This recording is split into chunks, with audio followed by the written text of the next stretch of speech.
En marge de ce troisième forum Changer d'air, je suis avec Caroline Fayet, bonjour. Bonjour. Vous venez d'intervenir sur alors un truc très particulier, c'est la disruption de la relation client. C'est un peu barbare comme mot, est-ce que vous pouvez nous expliquer de quoi il s'agit? Alors l'idée en fait c'est de comprendre que le consommateur a progressivement pris le pouvoir et qu'il faut s'adapter à cette nouvelle donne.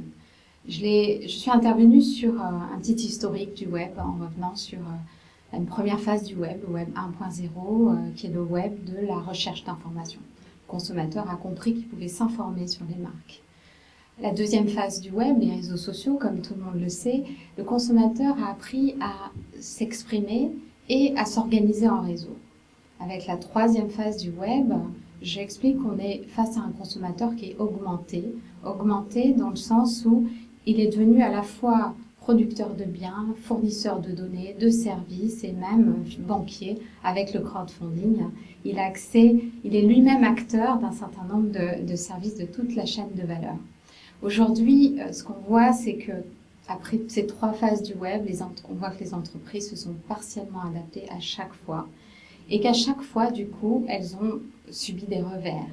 Et donc, mon propos, c'était de montrer comment les entreprises ont tout intérêt à accompagner ce mouvement plutôt que de lutter contre et à faire du consommateur augmenté un allié plutôt que subir de nouveau sa mobilisation. Et qu'est-ce que ça demande aux entreprises, le fait de s'adapter à ce consommateur augmenté? Alors, ça demande déjà à le voir autrement, c'est-à-dire qu'aujourd'hui, on va chercher à lutter contre, même en rachetant ce type d'entreprise, en se défendant contre le développement de nouveaux modèles qui vont hacker le système actuel. Donc la réaction, elle est plutôt défensive, elle est même à essayer de légiférer, de poser des ultimatums aux acteurs qui viennent disrupter ce nouveau système.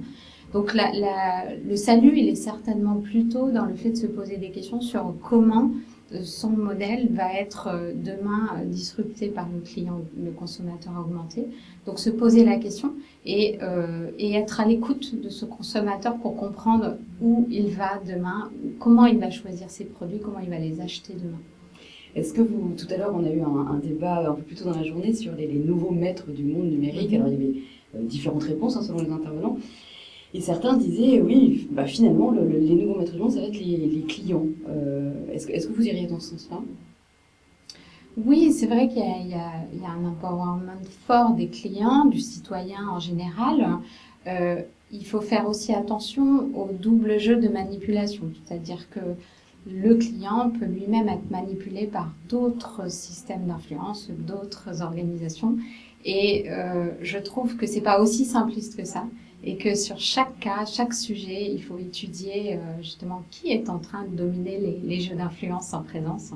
Mais je voudrais pas avoir des propos manichéens sur le sujet. Je pense que c'est plus compliqué que ça. Merci pour vos nuances. Merci.